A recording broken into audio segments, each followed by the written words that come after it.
কিনা? মানুষকে আল্লাহ রাব্বুল আলামিন সুন্দরভাবে সৃষ্টি করেছেন। চন্দ্রের চেয়েও, সূর্যের চেয়েও, সব কিছুর চেয়েও সুন্দর করে সৃষ্টি করেছেন। এরপর সৃষ্টি করেছেন এই চেহারাকে, এই বডিকে জায়েজ মোতাবেক, জায়েজ তরিকায় কি করতে হবে? সেবা খেদমত করতে হবে। এটা নিয়ামত। কিন্তু লিমিট ওভার যদি করে ফেলি আমি, তখনই কি আল্লাহ তাআলা নারাজ হয়ে যাবে। ব্রু তুলে, কি তুলে? ব্রু তুলে। ব্রু যার যে চেহারা, তার ওই চেহারার মধ্যেই ব্রুটা সুন্দর দেখা যায়। কথা কোন ঠিক না? ব্রু তুলতে তো একেবারে চিকন বানায় ফেলে, সে মনে করে অনেক সুন্দর দেখা যায়, আসলে সুন্দর দেখা যায়। কথা কোন? আসলে সুন্দর দেখা যায় না, তার মধ্যে কোনো নূর থাকে না, তার চেহারার উপর থেকে আল্লাহ তাআলা নূর তুলে নেন। কথা কোন ঠিক কি না?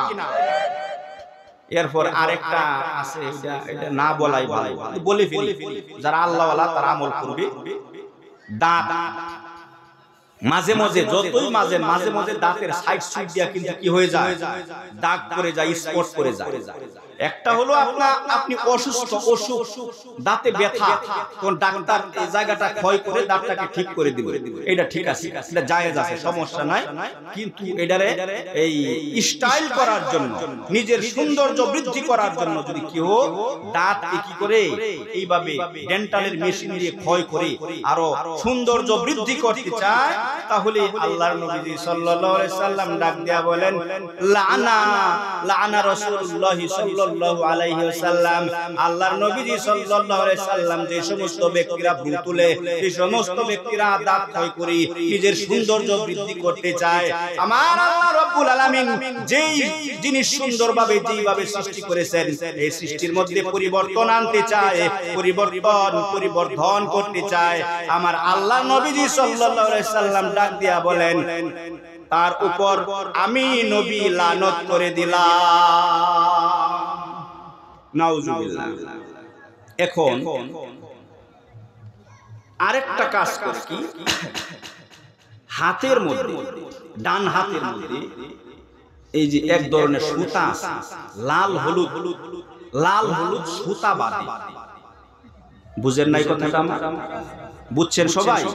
লাল হলুদ সুতা বাঁধে, সুতা। আচ্ছা, এইটা বাঁধলে সুন্দর দেখা যায় না রোগা দেখা যায়? কথা বলেন। আমার কাছে রোগা দেখা যায় না, আপনাদের কাছে কেমন দেখা যায়? সুন্দর, ভালো? এই যুবক ভাইরা বলো, কেমন দেখা যায়?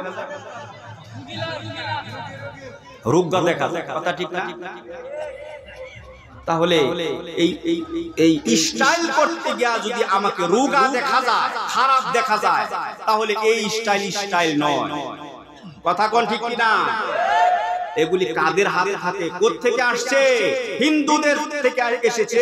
হিন্দুরা কি করে হাতের মধ্যে এইগুলি লাগায় দেখবেন যে এই কাজ করে, এই করে, মানে সব সময় এগুলি লাগায় রাখে।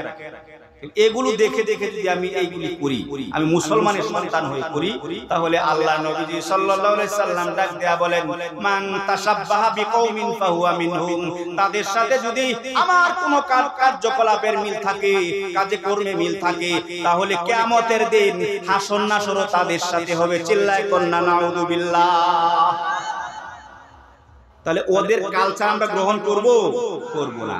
এখন কেউ যদি এই আমলগুলি করে বা ইসলামের সকল আমল যদি করে, একটা লোক সুদ খায় না, একটা লোক সুদ দেয় না, একটা লোক ঘুষ খায় না, একটা লোক ঘুষ দেয় না, একটা লোক জিনা করে না, একটা লোক তার নিজের চক্ষুকে হেফাজত করেছে, একটা লোক সে হালাল খাবার খায়, একটা লোক 5 ওয়াক্ত নামাজ পড়ে, একটা লোক সব সময় নবীর সুন্নত তরিকায় চলে, কোনো অন্যায় কাজ, কোনো অপরাধ কর্ম করে না, আল্লাহ তাআলার এই বিধান সব সময় মেনে চলে, তাহলে এই ব্যক্তিটা কি হবে? দুনিয়ার জমিনে আল্লাহ তাআলা বড় করবে তাকে, এবং পরকালেও আল্লাহ তাআলা বড় করবে। চিল্লায় কোন ঠিক কিনা?